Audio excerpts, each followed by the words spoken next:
Halo guys, kembali lagi di channel Aquasrim Medan.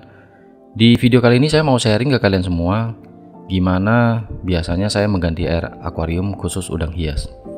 Jadi bukan aquascape ya guys. Kebetulan ini saya buat videonya di malam hari, jadi kayaknya saya WC-nya 2 tank aja kali ya. Kalau ganti semua bisa-bisa malah nggak tidur ntar. Soalnya nih syuting videonya juga sendiri. Ya setidaknya bisa kasih gambar ke kalian semua gimana sebaiknya melakukan pergantian air akuarium udang hias, mengingat udang hias ini kan sangat sensitif terhadap perubahan parameter air. Oh ya, cara ini nantinya berlaku untuk udang jenis Neocaridina maupun Caridina ya.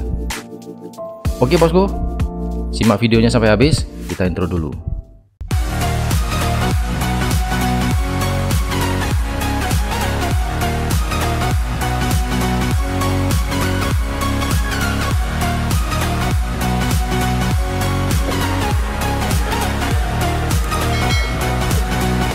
Oke, di sini saya menggunakan satu bucket semacam Tupperware gitu.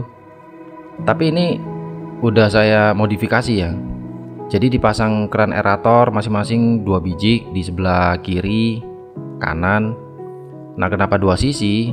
Supaya bisa digunakan untuk mengganti air 2 akuarium sekaligus. Nanti saya tunjukin. Oke, tentunya kita kuras air dulu. Nah, biasanya setiap WC saya menguras air sekitar 30%. Ya tentunya masing-masing breeder bisa beda-beda ya. Ada yang 20% cukup, ada yang 10% cukup. Tapi kalau selama ini saya lakukan aman itu sekitar 30%. Ya boleh kalian ikut atau enggak.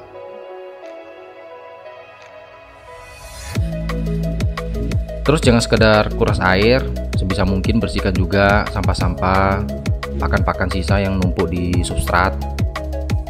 Sambil diperhatikan juga jangan sampai ada anakan udang yang kesedot sama selang pembuangan air kalian guys. Jangan terlalu pass out substratnya, atau apa tuh istilahnya, jangan terlalu mengaduk substrat maksudnya.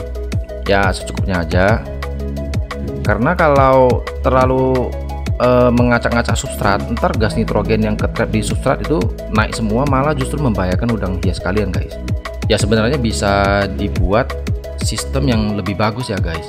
Ini saya nunjukin cara simple, murah juga. Ya artinya hampir semua orang tuh bisa ngikutin cara ini di rumah. Apalagi tank kalian cuma 1 gitu kan. Ya ngapain juga buat sistem yang ribet-ribet kan. Kalau tank kalian banyak terus budget kalian cukup, ya mau buat cara otomatis bisa juga. Di atasnya buat rak 1 tingkat lagi, taruh akuarium kosong, terus nampung air baru kan. Terus buat sistem saluran air dengan selang-selang kecil yang terkoneksi ke akuarium udang kalian. Ya kalian sesuaikan lah sama jumlah tank kalian juga, sama budget kalian juga. Ya kalau menurut kalian worth it ya monggo gitu kan. Selanjutnya bersihkan atau scrub. Kalian bisa gunakan alat yang saya gunakan ini scraper yang ada mata pisaunya. Terus scrub alga-alga yang nempel depan kaca. Ya memang alga yang nempel di kaca itu atau gerindas alga biasanya, kadang-kadang diatom juga, itu sumber pakan alami untuk udang hias. Cuma kan kita juga pengen nikmati melihat udang hias kita kan. Jadi menurut saya gak ada salahnya kita bersihkan bagian depan supaya view kita ke dalam akuarium itu bisa lebih jelas. Kalau masalah nanti alga gak ada, toh kan masih ada 3 sisi akuarium lain kan. Selanjutnya posisikan wadah pengisian air kalian di atas akuarium. Pastikan wadah kalian tuh udah pas dudukannya, jangan sampai nyemplung ya kan.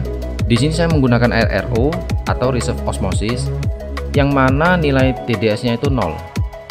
Kemudian saya remineralisasi dengan mineral cair. Nah di sini saya menggunakan mineral cair merek Aquasrim Mineral. Nah kenapa? Karena kita ingin memastikan bahwa zat yang tergandung di dalam air baru kita ini gak ada zat berbahaya atau logam berat lainnya. Hanya pure zat mineral yang dibutuhkan untuk lingkungan hidup biota dalam akuarium kalian. Kalau kalian pakai air pump atau air sumur misalnya, memang ada unsur mineral di dalamnya. Akan tapi zat-zat berbahaya lainnya juga pasti ada kan, seperti klorin atau koper yang lain-lain. Sebelum melakukan proses remineralisasi, kalian ukur dulu TDS air akuarium kalian. Nah misalnya di sini nilainya 109 nih di tank saya, berarti masih dalam range aman ya, yaitu dari 80 sampai 120.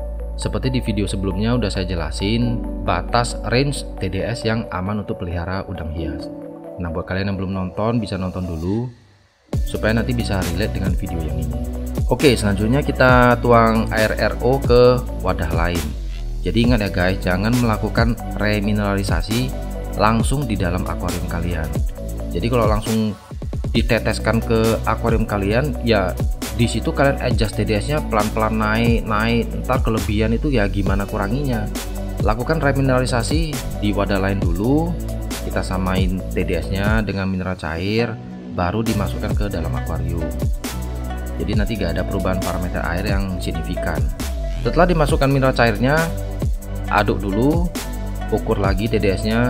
Kalau masih terlalu rendah, tetes lagi mineral cairnya sampai nilai TDS sesuai dengan yang kita ukur sebelumnya di akuarium. Jadi kalau misalnya tadi saya ukur 109, berarti target saya ini kurang lebih saya cari di TDS 100. Kalau udah pas, baru masukin ke wadah pengisian air tadi. Nah, terus kenapa pengisiannya harus melalui keran aerator, Bang? Kan lama. Ya selain TDS, dengan melakukan pengisian air seperti ini, kita juga mencegah pH air itu berubah secara drastis dalam akuarium. Jadi perubahan pH dalam air itu juga salah satu penyebab udang kalian itu gampang stres ya guys. Jadi dengan metode seperti ini kita bisa menyesuaikan nilai pH secara perlahan. Jadi udangnya tuh nggak shock gitu.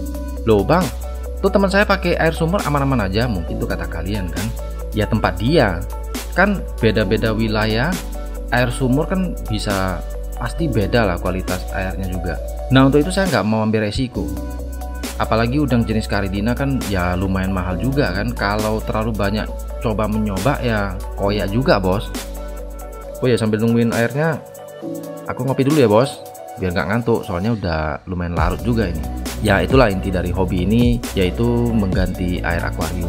Ya kalau kalian cuma mau nikmati doang tapi bagian penggantian airnya kalian nggak mau, ya agak susah sih bos di hobi ini ya, apalagi udang hias. Jadi pergantian air sebaiknya dilakukan setiap seminggu sekali kalau saya ya, atau maksimal kalau kalian sibuk itu ya maksimal 2 minggu sekali, sekitar 30%. Jangan terlalu drastis juga guys. Jadi ingat, makin banyak jumlah air yang diganti berarti potensi swing parameter itu juga semakin besar. Oh ya, kalau kalian ingin membeli produk mineral cair Aquastream ini, ntar saya cantumin link pembelian di kolom deskripsi. Jadi mineral cair ini bukan hanya berguna untuk memelihara udang hias ya guys, bisa juga untuk remineralisasi air yang kalian gunakan untuk tanaman aquascape. Nah kan biasanya ada tuh tanaman-tanaman yang ribet, rewel, yang biasanya tuh harus airnya tuh harus soft water, harus TDS rendah. Nah kalian bisa remineralisasi air kalian dengan mineral cair Aquastream mineral ini guys. Kalau ada pertanyaan kalian bisa tulis di kolom komentar, ya akan saya jawab sebisa mungkin. Semoga video singkat ini bermanfaat buat kalian. Jangan lupa di like videonya, share jika bermanfaat, subscribe juga di channel Aquastream Medan. Saya Roni pamit undur diri, kita jumpa di video berikutnya guys. Bye.